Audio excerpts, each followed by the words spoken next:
One, two, three, four. Satu jalur, sejuta info. Ya, selamat sore. Assalamualaikum warahmatullahi wabarakatuh. Jalur Infowars. Bertemu Anda dengan saya Anita Amir dalam acara Bincang Sore, Bincang Santai. Kali ini kita akan berbincang-bincang dengan Direktur Bisnis dan Pengembangan Media Jalur Info yang telah menggagas sebuah program yang sangat menarik, yaitu Top 10 Women Inspiring 2022 bersama Pak Haji Mapiar. Selamat sore. Assalamualaikum warahmatullahi wabarakatuh. Waalaikumsalam warahmatullahi wabarakatuh. Apa kabar Pak sore ini? Alhamdulillah baik, sehat walafiat. Wah, ini ada program yang menurut kami menarik dan baru pertama kali ada di Sulawesi Selatan, yaitu Top 10 Inspiring Women 2022. Cerita awalnya sehingga muncul ide ini bagaimana Pak? Iya. Jadi Jalur Info, media Jalur Info ini lahir sebagai media masa kini, ya, media kekinian, di mana kita tidak bertumpuk lagi pada satu media.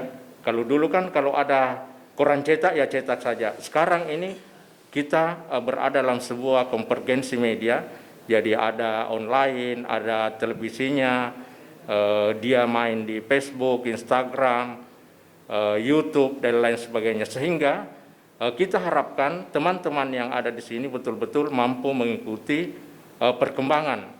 Kita sekarang hidup di zaman 4.0 ya, bahkan ada orang mengatakan sekarang kita sudah masuk 5.0. Nah, apa yang harus kita lakukan di sana adalah menyesuaikan, kita harus menyesuaikan diri, menyesuaikan media kita dengan perkembangan yang terjadi di luar sana. Sekarang ini orang banjir informasi, dari mana-mana kita dapatkan informasi. Nah, media tidak hanya bertugas untuk memberikan informasi, tetapi di sana ada fungsi-fungsi lain kita, ada fungsi edukasi, ada fungsi hiburan, dan banyak hal-hal yang bisa kita lakukan melalui media yang kita miliki. Saya kira begitu, Bu Nita. Lalu Pak, kembali ke pertanyaan tadi, ide awal tentang menggagas 10 perempuan yang inspiring dari Sulawesi Selatan ini dari mana Pak? Iya, jadi begini, kita melihat ini sekarang saat ini ada beberapa sektor yang mengalami keterpurukan ya setelah terjadinya COVID-19 kemarin yang selama kurang lebih 2 tahun. Itu di mana-mana terjadi kemerosotan, baik terhadap kehidupan bisnis, kehidupan pendidikan. Demikian juga dengan kegiatan-kegiatan yang memberikan inspirasi. Nah, kita ini mencoba bagaimana memilih 10 tokoh ya perempuan yang betul-betul selama 2021-2022 ini melakukan kegiatan yang katakanlah super aktif, diakui oleh masyarakat, berprestasi, karya-karyanya memang hebat. Kita ingin tampilkan mereka, kita ingin menggali mereka apa ya latar belakang untuk melakukan kegiatan-kegiatan itu, sehingga dia menjadi inspirasi bagi generasi-generasi muda kita. Kita malah berpikir bagaimana dengan melihat nanti 10 tokoh ini, para mahasiswa atau katakanlah murid-murid SMA, dari awal dia sudah menetapkan cita-citanya, saya mau seperti ibu ini. Katakanlah misalnya Ibu Ina Kartika, beliau adalah ketua DPR, saya mau nanti menjadi politikus seperti Ibu Ina. Saya mau menjadi dokter, saya mau menjadi pengusaha seperti misalnya Ibu Ainun, bagaimana dia memulai usahanya, bagaimana dia mengembangkan usahanya, bagaimana dia bertahan usahanya dalam keadaan COVID. Beliau tetap melakukan investasi di mana-mana. Saya kira ini hebatlah ini ya untuk dijadikan sebuah momentum kebangkitan bagi perempuan-perempuan yang ingin maju dengan mencontoh 10 tokoh yang akan kita tampilkan nanti ini. Saya kira itu Ibu Nita. Oke Pak. Lalu kemudian apa kriteria yang dibuat oleh Jalur Info tentang perempuan yang dianggap memberi inspirasi? Iya, jadi saya tidak sebutkan di sini, tetapi salah satu itu adalah kita mengikuti jejak digital. Jadi di sana ada jejak digital. Nah, sangat kentara semua sehingga orang mengakui bahwa oh memang betul ini. Saya pernah lihat ini gambarnya. Saya pernah lihat misalnya kegiatannya Ibu ini. Saya pernah mendengar misalnya ceramahnya Ibu Wali. Bagaimana Ibu Wali ini seorang Ibu Wali, maksud saya ini Ibu Wali yang istrinya Pak Topan Pawe di Parepare itu. Dia seorang tokoh. Dia tokoh berbagai organisasi, FKPPI, ketua Golkar, tetapi beliau juga seorang ulama, seorang dai. Nah, ini orang bisa lihat di mana-mana, bisa membaca di YouTube, bisa lihat di YouTube, bisa membaca di online, melihat di koran. Nah, sehingga mereka ini betul-betul mampu memberikan inspiring ya kepada generasi muda kita.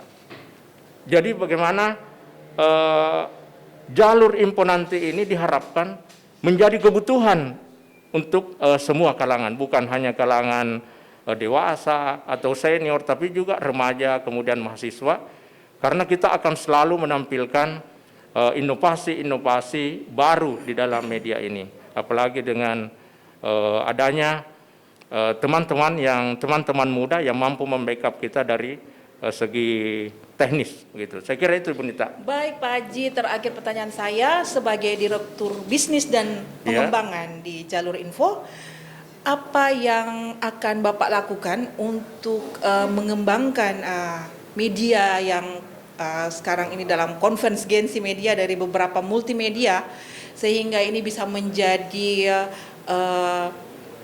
semangat bagi dunia pers di Sulawesi Selatan khususnya dan Indonesia pada umumnya, lalu juga memberi warna kepada Sulawesi Selatan.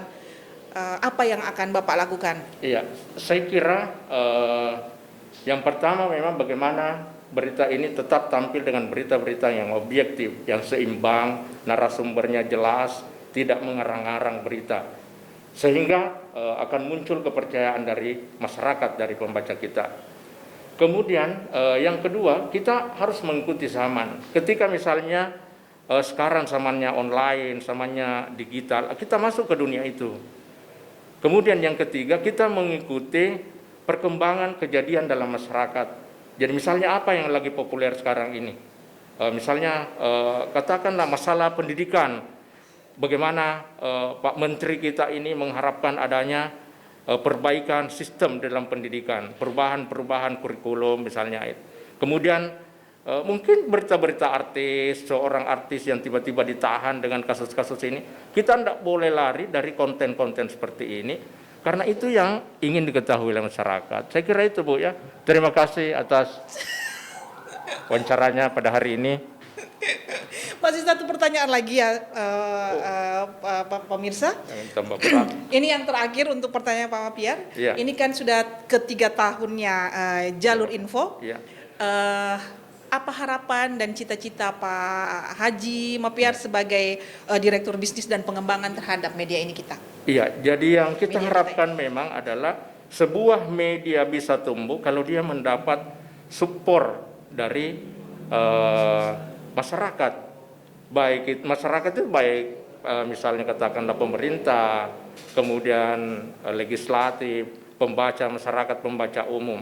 Maksudnya bagaimana media kita ini dibaca karena kami memenuhi kebutuhan keinginan mereka terhadap kasus-kasus atau terhadap informasi-informasi yang sedang terjadi dalam masyarakat.